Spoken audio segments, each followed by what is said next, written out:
Hormuz to help protect oil tankers passing through.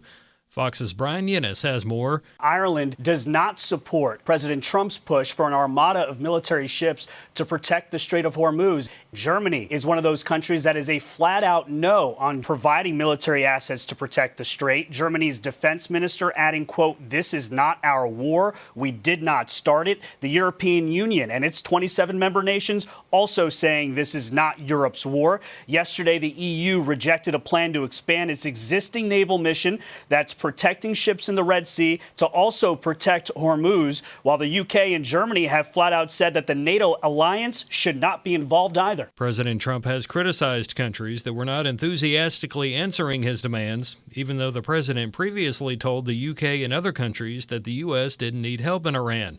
The president's push comes as Iran says only certain countries will be allowed to send ships through the strait. Iran's attacks on oil tankers and refining facilities have caused oil prices to spike. Veteran and energy expert Brigham McCown talked about that on Washington Watch. The good news is we can bypass the Strait of Hormuz no matter what happens with about 5 to 7 million of those 20 million barrels a day. That is already well underway with the Saudi Arabian East-West pipeline and the United Arab Emirates moving. 40 to 45% of that oil goes to China. Another 25 to 30% of that oil goes to India. And so, the United States should be in a much better position. Frankly, I think the markets have overreacted to oil prices because while we say it is a worldwide fungible product, the reality is different types of oil and the infrastructure, it doesn't actually work out that way. So the United States should be seeing relief at the pump any day, regardless of what happens. But the strait needs to get opened in the next couple of weeks. A former Syrian prison boss has been convicted of federal torture and conspiracy charges by a jury in L.A. Here's Fox's Tanya J. Powers. Samir Usman al-Sheikh was convicted for his involvement in the treatment of prisoners at Damascus Central Prison in Syria under the government of ousted Syrian President Bashar al-Assad.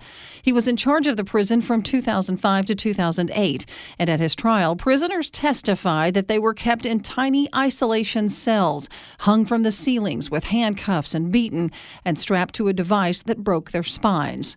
Al-Sheikh, who is 73, was also convicted of lying to U.S. immigration officials and related fraud charges. He faces up to 20 years in prison for each of the torture and conspiracy counts, as well as up to 10 years in prison for each of the immigration and attempted fraud charges. Tanya J. Powers, Fox News. Well, paying taxes is painful enough, but taxpayers must also be aware of scammers this filing season.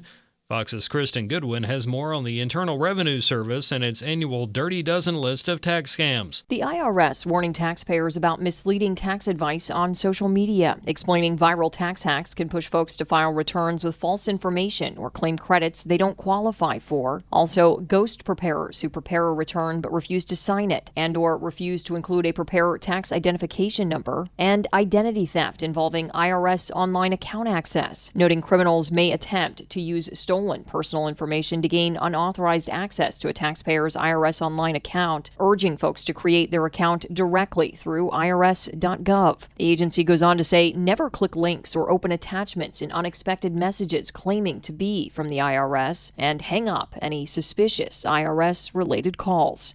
Kristen Goodwin, Fox News. For more information on the Dirty Dozen, visit irs.gov. In final news, Jerry Kirk, an Ohio pastor and conservative Christian activist known for launching a crusade against pornography, has died at the age of 94. Kirk was also known for founding the Center for Christian Virtue. Find more news on afn.net.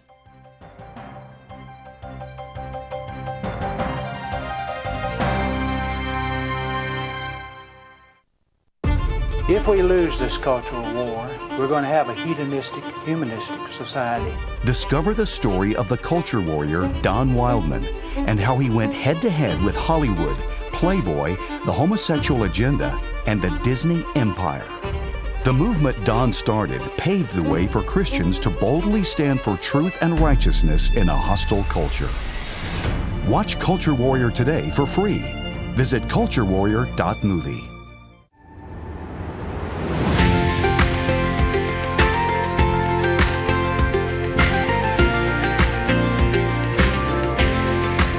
Welcome to Real Truth for Today with Pastor Jeff Schreve, Senior Pastor of First Baptist Church in Texarkana, Texas.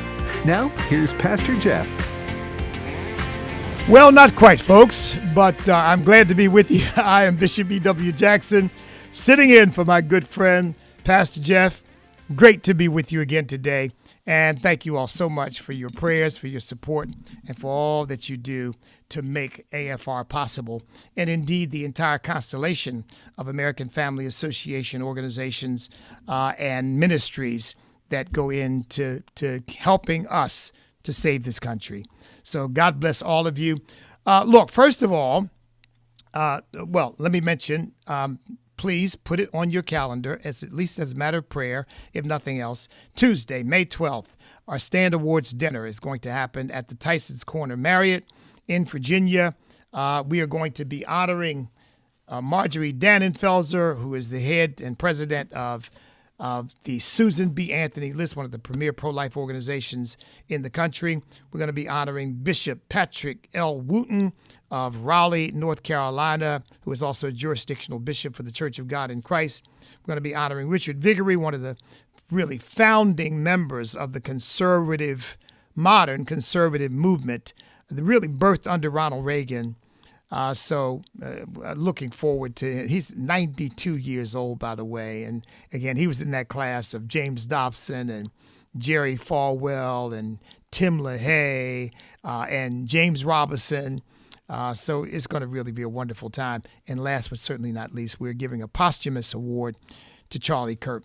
The award we give is the George Washington Award for Taking a Stand.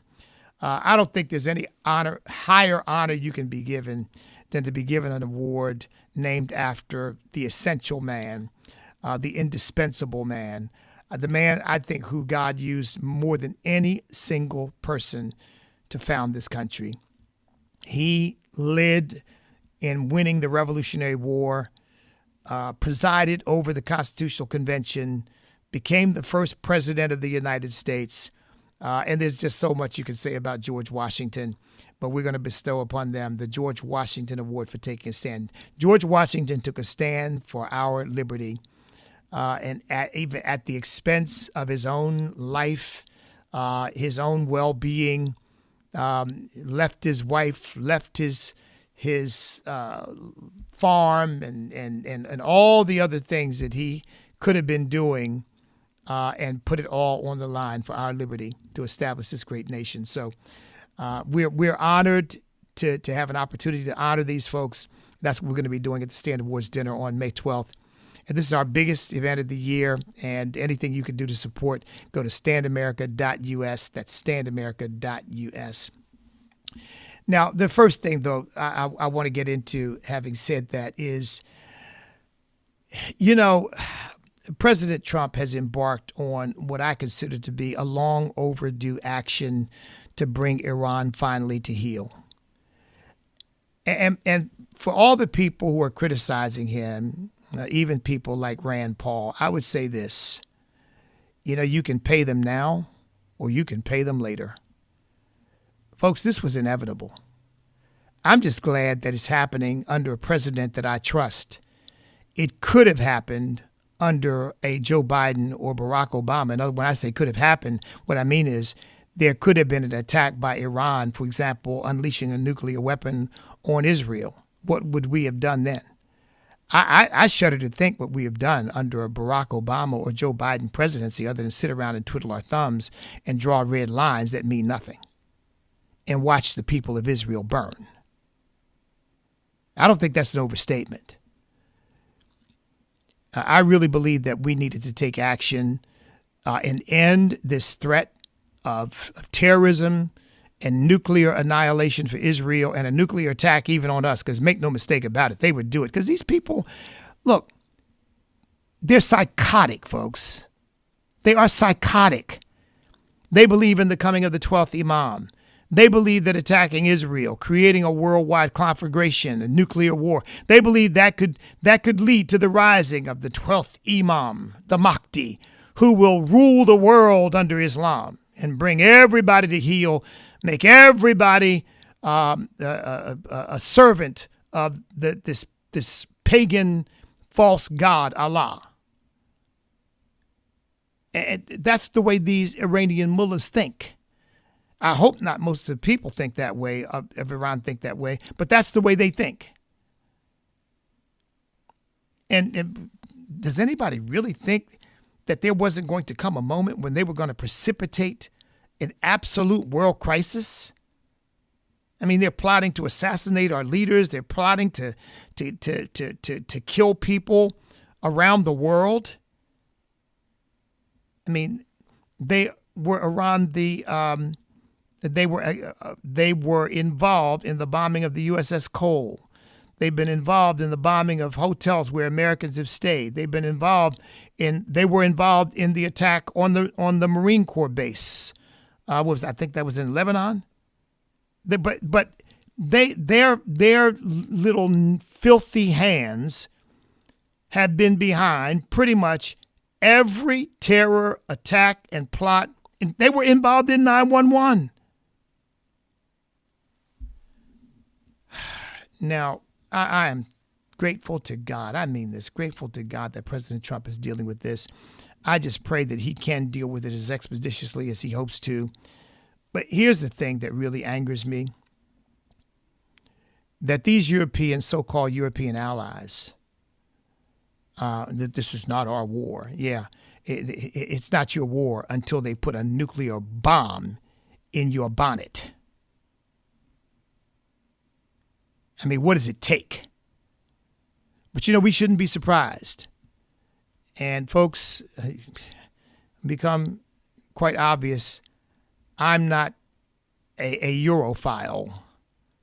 I don't have a whole lot of respect for Europe. I don't. Because in my view, in World War II, they proved who they really are and the degree to which the culture of Europe has degenerated.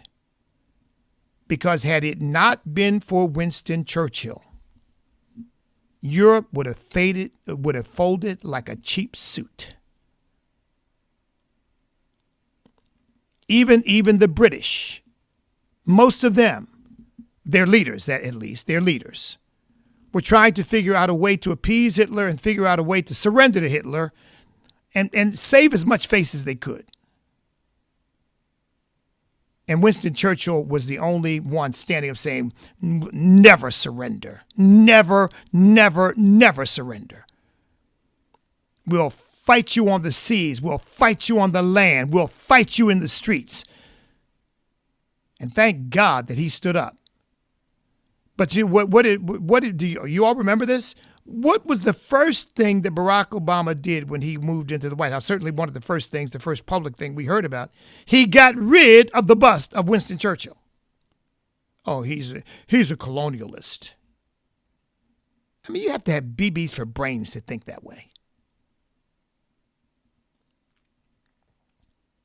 Every European country was involved in colonization because, as I've said many times, that was simply the way of the world. The way of the world was conquest of as much territory as you could get.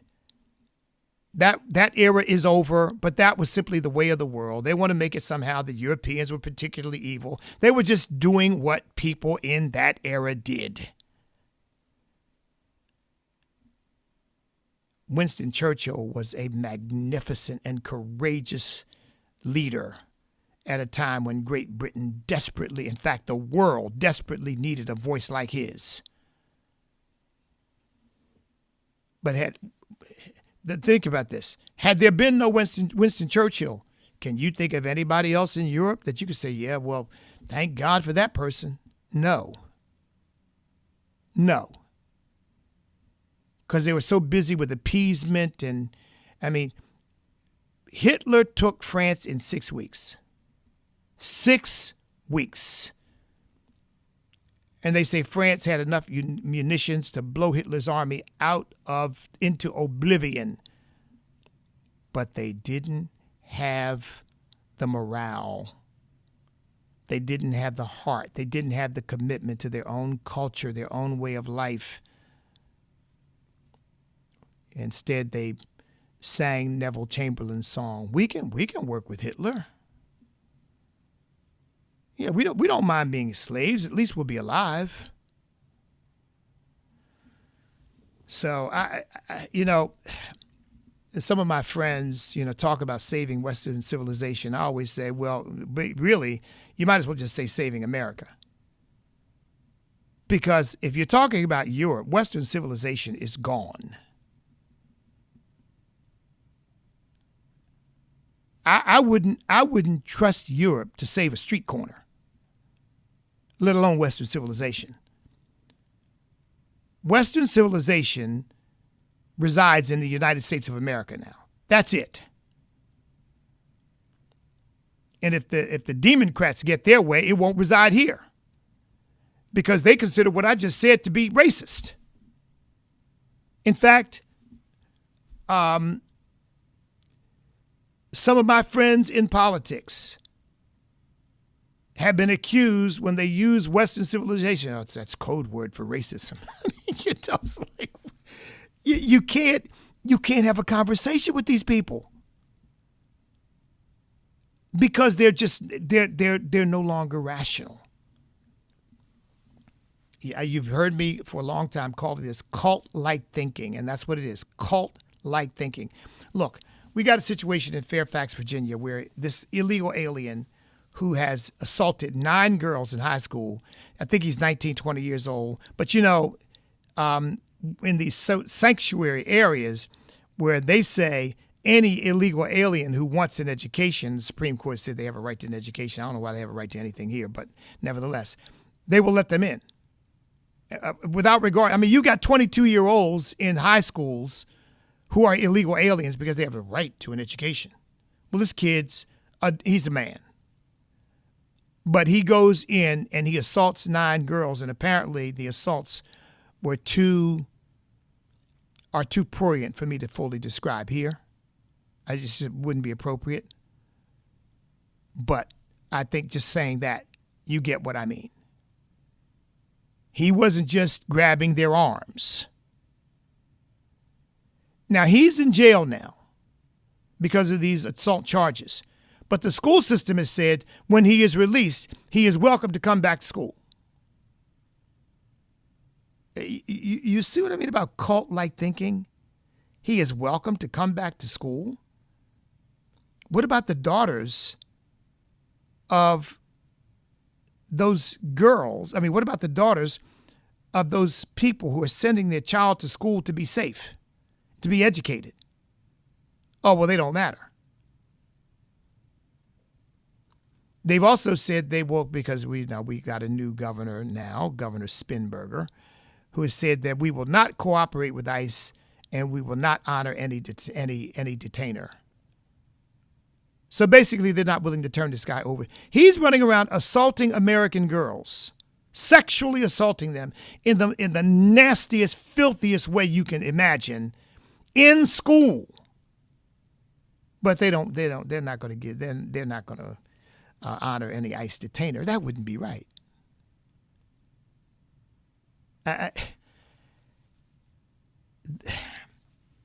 This is just pure evil. But let me, again, I know you've probably heard me say this, but let me explain how, because you think, well, wait a minute, that doesn't make any sense. Well, we come back on the other side. I'll explain to you exactly how they arrive at a position like that. If you've never heard it before, it will shock you. If you have, it will just reaffirm what you already know. This is Bishop E.W. Jackson in for Pastor Jeff Schreve. Stand by. We'll be back in just a few moments.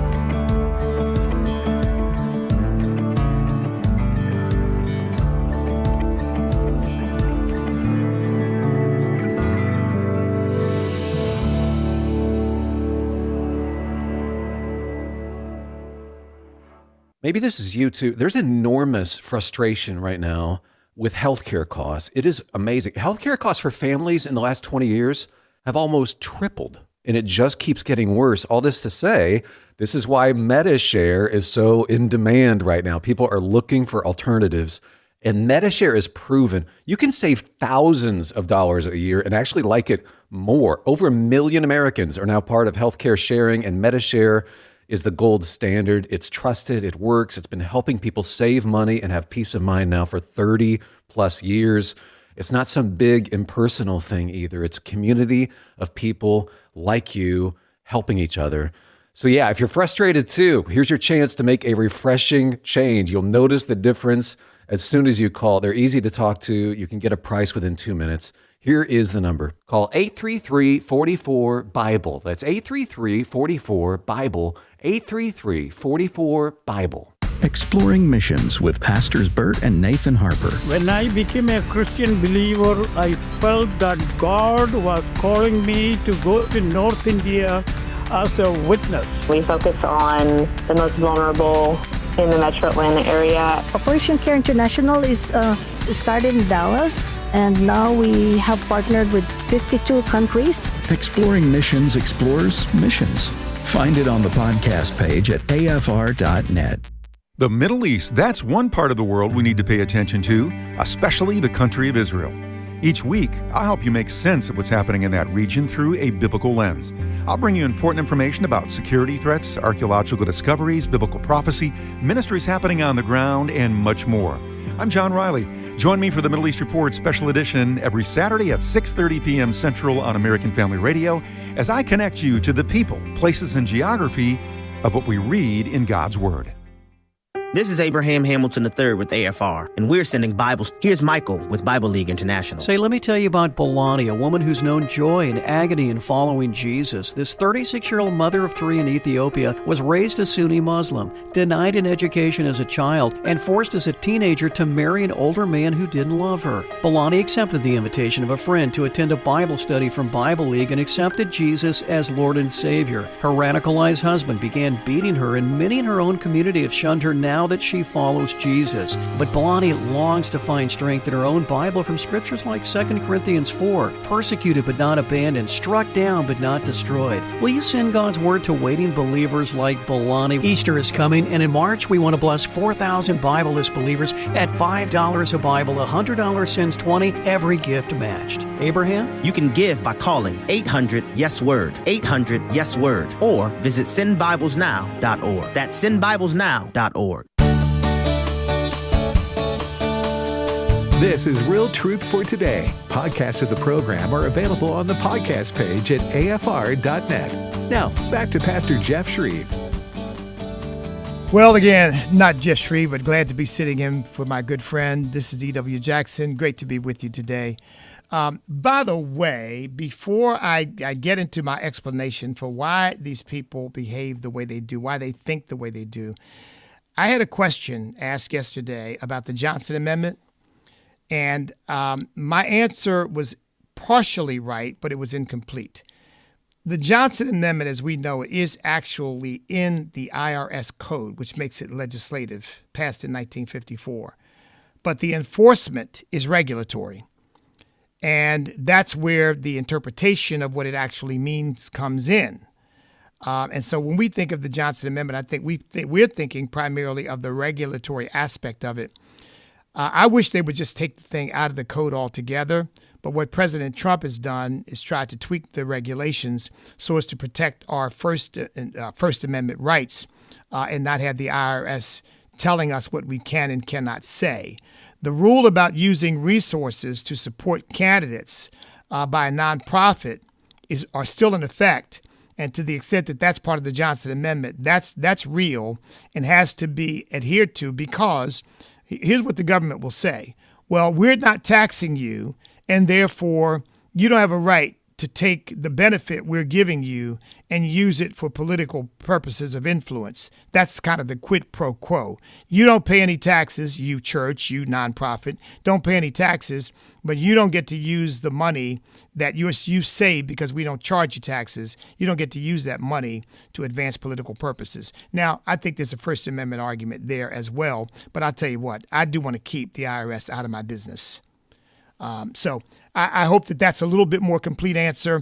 right now under President Trump, the regulatory aspect protects our First Amendment rights. But the Johnson Amendment is still there. And under a different kind of administration, they could change the regs and we could be right back where we started with attempts to intimidate pastors and churches and others not getting involved in the political dialogue. Okay, now let me get back to this issue.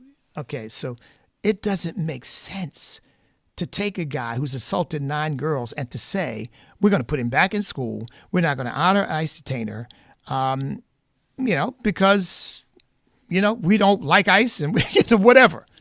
But why? Here's why. Here's what they are really saying, what they're really thinking. We don't trust the American people to give us power long term. We don't even like the American people because we don't like the way they think. So we know they're not going to give us power long term. We've got to find new constituencies that will. And those constituencies always are victim classes that we can convince they cannot survive without us. And what we demand of them is their absolute loyalty. And in turn, we will give them our absolute loyalty. So one of our victim classes is illegal aliens. We don't care if you rob, steal, kill, cheat. We don't care if you're a drug dealer. We don't care if you're a human trafficker. We don't care if you're a cartel member, MS-13, Tren de Aragua. We don't care. We want you to know we will stand with you as long as when the time comes, you stand with us. That means you got to protest when we tell you to protest. You got to riot when we tell you to riot. And you got to vote the way we tell you to vote. Now, folks, I think that's more explicit than any of them will admit, but I think that's what this is all about. That's why they would rather risk the wrath of a bunch of parents saying, my daughter was assaulted, and you're going to bring this guy back in the schools? Because they're sending a message to all the illegal aliens saying, see, we told you, we'll be loyal to you no matter what, as long as you're loyal to us. Remember the so-called transgender kid who went into the girls' restroom and assaulted this girl? They tried to hide that to keep that from going public.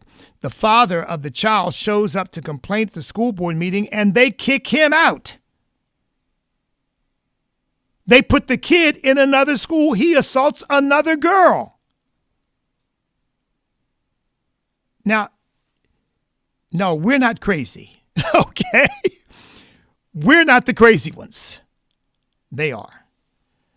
And so, folks, we are going to have to be vigilant and diligent and committed, because every time you hear stories like this, every time you see these things, just know this is what they want for all of us. This is the utopia they are trying to create, because the end result they want is absolute power. That's why they're in Virginia trying to create 10 Democrat districts to only one Republican district. And by the way, as I've said, you know how they're marketing this as a vote for fair elections. I kid you not. That's what they're running on television. That's what they're using in their ads. To vote yes is a vote for fair elections. Well, we've got 5 Republican districts now and 6 Democrat districts.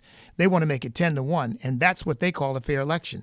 Well, for them it is, because that's what they think. That's what they call democracy. See, for them, democracy is once we get the power, we can do anything we want to do. That's their view of democracy. Did you all know that 18 states have passed these laws that say that the Electoral College does not have to vote for the people that the people of the state voted for, that the law says that they can redirect those votes, I guess select new electors, and vote for whoever the popular majority voted for. So if someone has won the Electoral College but didn't win, seems to have won the Electoral College but didn't win the popular vote, 18 states are saying we can change our electoral votes to go along with the popular vote and change the outcome of the election. Go to, there's an organization called Save Our States. Check it out. That's what they're trying to do. And these people are running around talking about, we have to save our democracy. Is that democracy? Yeah, for them it is. Because for them, anything that leads to power for them is democracy. And anything that limits their power that's a dictatorship. That's tyranny. I mean, these people are, talk about Isaiah 5, calling evil good and good evil, bitter sweet and sweet bitter, darkness light and light darkness. They are wise in their own eyes and they're prudent in their own sight. But in the sight of God, these people are evil, they are wicked, and they are fools. We just can't let them take us down with them. So for you folks in Virginia, and particularly in Southeast Virginia, this Saturday, March 21st, I am hosting something called the Emergency Virginia Conservative Leadership Summit. And it is an emergency. It is an emergency because this vote's going to be taken on April 21st. If these people are given power to completely change the configuration of the districts, of the congressional districts of the state, it may be so far gone we might never get it back. And George Washington would be looking over the balcony of heaven, shaking his head, saying, how in the world has it happened that my beloved Commonwealth of Virginia has become a hellhole for demons? I mean, and on every level. They want more abortion. They want operations for children to change their so-called gender. They've come up with 50 new taxes. We already had a $2.6 billion surplus. They want to raise another $6 billion, so they come up with 50 new taxes they're going to impose on the people of Virginia. Because that's their view of democracy. So we've got our work cut out for us. So pray for us. And if you're in the Southeast Virginia area, that meeting, by the way, is going to take place at 10 a.m. on Saturday at 943 Canal Drive in Chesapeake, Virginia. That's my church building. It's not a church event, of course. We're just using the building. It's an arm's length transaction for all the people out there who are probably monitoring and trying to look for ways to attack us. But no, the building is being rented for the purposes of this meeting. But we can't sit by and just let this stuff happen and not do anything. We've got to count on the power of God to help us, to add his super to our natural so that we get a supernatural result. Because look, if the Republican Party, the conservatives, you name it, knew what needed to be done and how to do it, we wouldn't be in the situation we're in. So clearly, we don't know. We need God's help. So be praying for us. I know most of you listening to me can't make it, but I really believe that if they can take the state of George Washington, Thomas Jefferson, Patrick Henry, James Madison, George Mason, and so on, if they can take this state, I believe that will be an encouragement to them that they can finally upend this constitutional republic and basically invalidate the Declaration of Independence and all that, and where they can turn our beloved Virginia into a Marxist state, a collectivist state, a socialist state. I said, well, then we can do that in Virginia. Katie bar the door. You southern states, look out. We're coming for you. That's what they're thinking. I mean, we've got two wacko Democrat senators from Georgia. Think about that, from Georgia. Now, I believe that's going to get reversed. Thank God. I certainly hope so. But just think about that. What once was a solidly, unassailably red state now has two Democrat senators. Virginia, same thing. We've got two ne'er-do-wells here. One of them doesn't know. I mean, of course, neither of them knows their head from a hole in the wall. But one of them, Tim Kaine, I mean, he's so dumb. You got to raise his IQ 200 points to get to dumb. I mean, that's because he just says some of the stupidest things. But they've got a machine, and the machine is working. And I tell you what, there better be a counter machine. For not only for Virginia, but for this entire country, or we're going to get ground down by their machine. Look, in the next segment, I'm going to be taking your calls. The number, of course, is 888-589-8840. That's 888-589-8840. If you want to raise any question, any issue I've raised or talk about that, that's fine. Something else you want to talk about, feel free. There's been a lot of discussion about the bias in AI. And I was listening to some of that and just decided, let me ask AI a couple questions about myself. And so I did. I said, for example, I asked AI, does E.W. Jackson preach hate? Oh, and it came up with an answer, And you know what it did? It immediately conjured up every statement I've ever made, Well, it didn't give the definitive answer, but it said, but many have said, because E.W. Jackson said and then quoted me. But here's the quote that they really seem to emphasize. There was a time when I was up in Boston, there was an elementary school that this organization, GLAAD, and it's the Gay Lesbian Alliance, et cetera, whatever it is. But they were up there giving literature to elementary school children. I found out about it, and I raised a counter-protest to go up there and stop them. Not violent, just a counter-protest to say you shouldn't be doing this, and we're standing against it. Well, the person who was leading their little group came up to me and said, you all shouldn't be here, and what we're doing is right. And I said to him, you have no right to be giving literature to other people's children to try to make them believe something that their parents may not agree with. And the person said to me, well, if the parents aren't going to tell them the truth, then we're going to do it whether the parents like it or not. That's what he said to me. We're going to do it whether the parents like it or not. You see that same spirit, of course, in these school districts that disregard parents and want to tell children about their sexual identity or gender identity, whatever. I later commented on that. I said, I just thought to myself, I'm glad I didn't walk up on somebody trying to groom my child and give them literature that I object to, and then want to tell me, well, you're not telling them the truth. I'm going to tell them whether you like it or not.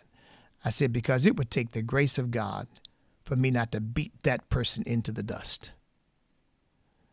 Now, of course, I made that statement, folks. It had to be 20 years ago. But you know what? I have not changed my mind. I have not changed my mind. I didn't say I would do that. I said it would take the grace of God for me not to do that.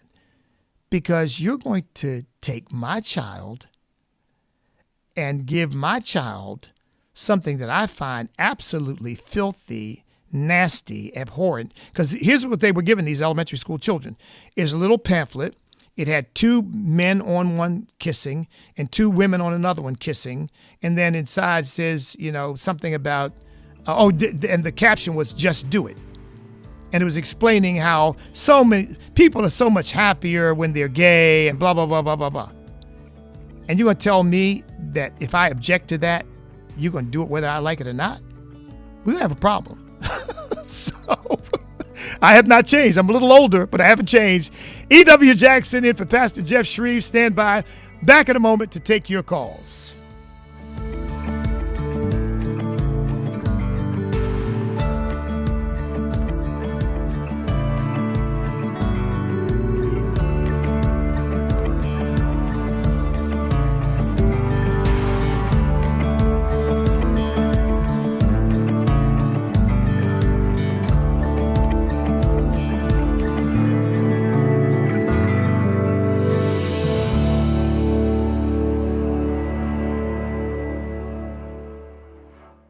AFA Stream is a resource for life-changing instruction and information, a source of wholesome entertainment and relaxation, plus access to some of your favorite AFA shows. You can watch a lot of content for free, or you can become a Great Commission partner. Then you'll not only open the door to everything AFA Stream has to offer, you'll get benefits like a subscription to The Stand and some really nice exclusives. Why not get started today? It's easy. Visit stream.afa.net. Every day, AFA offers biblical insight on issues that others aren't willing to touch, in the hopes that you'll become a world changer. That's why we're offering an in-depth worldview training course called Activate. 13 different professors teaching 18 sessions, all available online, including a printed workbook to help you apply what you've learned, and 1-year access to AFA streaming content to give you even more resources. Find out more about Activate and sign up today at activate.afa.net. The following is a real-life story from Trinity Debt Management. I had a lot of credit card debt, and it stressed me out. But what I thought was a solution turned out to be a problem. I kept hearing ads about debt settlement that seemed too good to be true. And actually, it was. When I called, they told me to stop paying my bills. That didn't sound right to me at all, so I hung up. Later, I found out that debt settlement is bad, real bad. Then I learned that there is a right way to pay off your credit cards. It's called a debt management program from the great team at Trinity. Trinity had a plan. In the end, I paid off my bills, I saved thousands, and I even improved my credit score. If credit card debt has you down, call Trinity at 1-800-788-1813. My name is Heather. Please forget debt settlement and remember Trinity Debt Management. 1-800-788-1813. AFR has inspired me. I learned so much, and now I have my own family, and I am letting them hear the messages on AFR. One of the most important jobs of this ministry is encouraging people with the love of the Lord. And one of the best ways to do that is through the testimony of listeners like you. It will lift you up. It's the best Christian radio network in the world. And God has truly blessed them. Thank you for listening to AFR. And if you have a story to tell about how this broadcast ministry has made a difference in your life, we'd love to hear from you. Call and tell us your story, and you can encourage us. The number to call with your story is 877-876-8893. That's 877-876-8893. Call in, and in a minute or two, tell us your AFR story. Thank you, American Family Radio.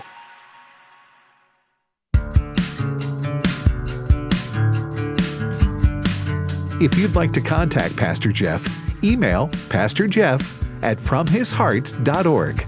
Now, back to Real Truth for Today with Pastor Jeff Schreve. Let me just add one other thing before I come to your calls. 888-589-8840 is the number. That's 888-589-8840. Let me just add one more thing.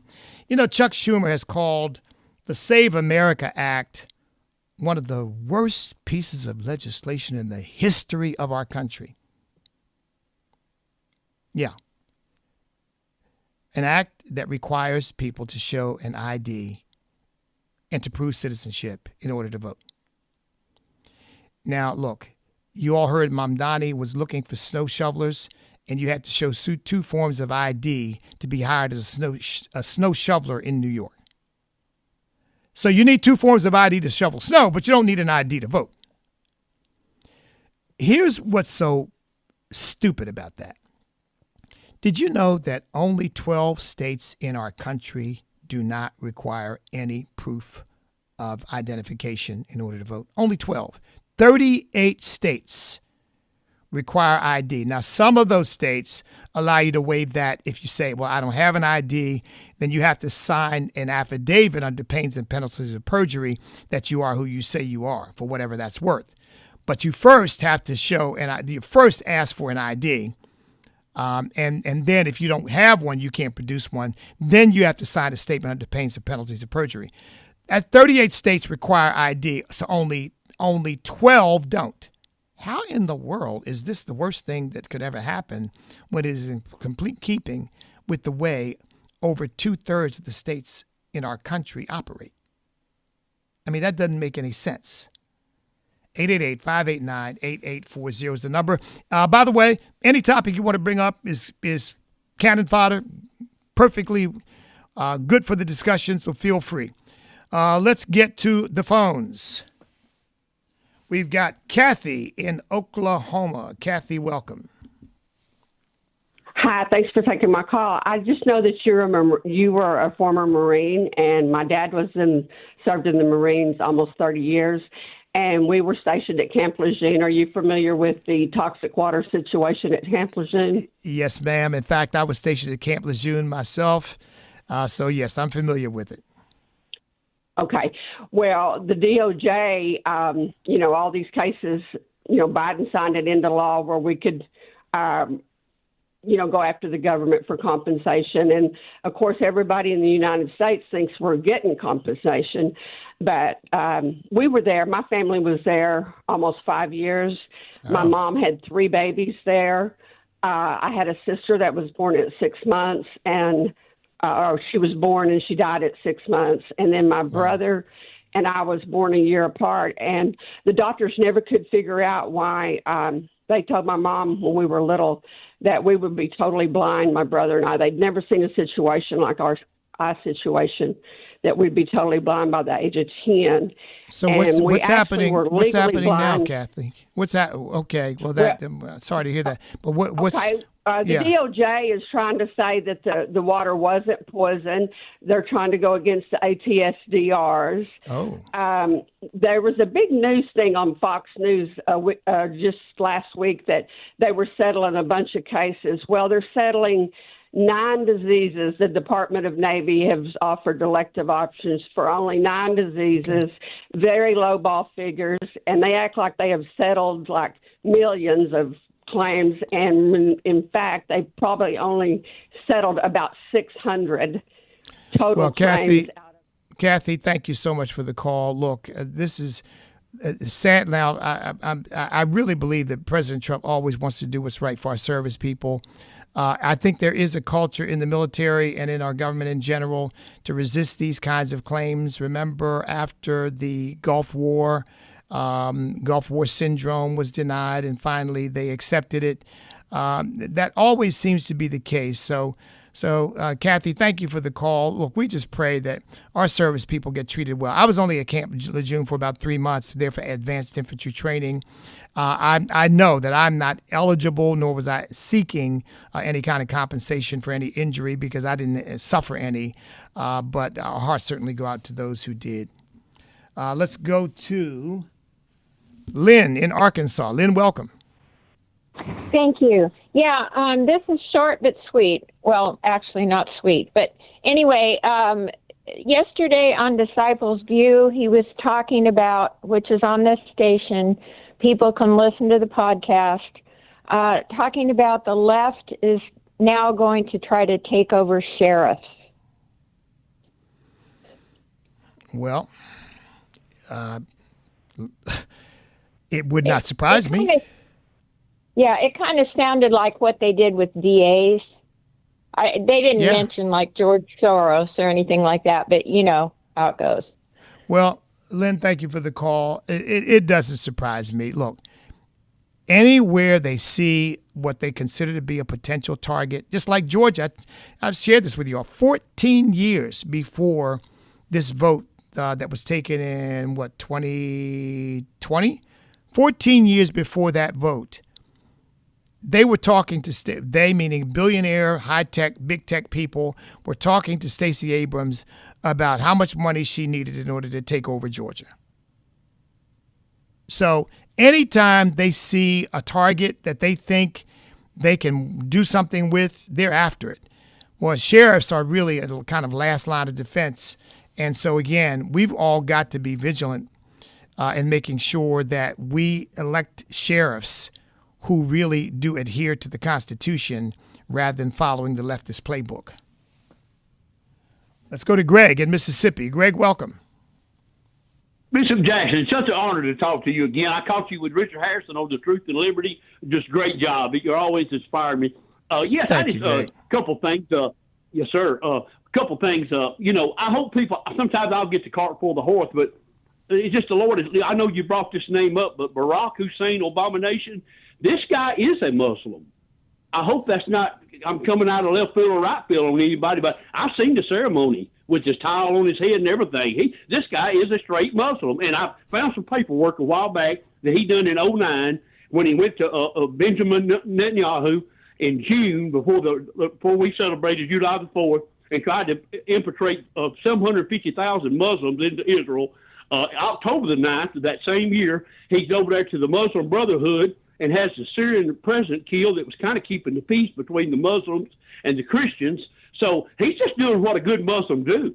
And we love y'all, and I appreciate you taking my call, brother. All it says right. God 832, the truth. Thank you, Greg. Look, there are lots of opinions about this. And my wife won't mind me putting it out there, but my wife says exactly the same thing. Whenever I say something about the policies of Barack Obama, she says, well, he is a Muslim. You know? Now, I'll just tell you what I think. I think Barack Obama's true religion is Barack Obama. I really do. Now, I think he does have Muslim sensibilities. I mean, he spent how many years in Indonesia? He said the most beautiful sound he ever heard was the sound to the evening call for prayer. That Arabic call that they make for prayer. So I have no doubt that he has Muslim sensibilities. I think that and that's part of his problem too. But I think the ultimate problem that the man has is that he's his own idol. Let's go to Deborah in Florida. Deborah, welcome. Hi, good morning. I have two things to say. Number one, I've been calling Democrats for a long time, but really? I even said one last night at a Republican meeting, but with the Republicans, there's reptiles as well. So I call them reptiles. So the other thing is we have property up in Loudoun County, and we pay taxes, and actually Trump has his golf course there. And what I would like to see happen is that since we have property and we pay taxes up there, we should be able to vote in the state level, not for the federal government, but for the county and the state level. And I would like to see that pass in Virginia, that we can, because whoever owns property and paying, they are allowed to vote in the state level. What do you think? Oh, that's of that? what you would like to see that as a rule. Yes. Okay. What do you all think? Right. Well, thank you so much for the call, Deborah. I hadn't really thought about that. I know the general rule is you vote where you are a permanent resident, and that's been one of the issues that sometimes people, vote in multiple jurisdictions. So I'm not exactly sure about that. I'd have to give that a little bit of thought. That goes back to voting where you own property as opposed to voting where you reside. I'm not trying to thread the needle here, folks. I can see the merit because you do have some interest there. That would be a change, I think, from the general rule that we have, which is you vote where you reside and only where you reside. So something to think about, though. Thank you for the call, Deborah. Let's go to Susan in Virginia. Hello. I just thank you for taking my call, and I just wanted to say how much I appreciate what you do and what the other good folks on this radio station do. You're brave enough to tell the truth and get it out there, but it's mostly to listeners like me who already agree with you. So my comment is this vote we're having in Virginia, it's appalling, the wording on the ballot, if you see it. They use the word fairness in the verbiage.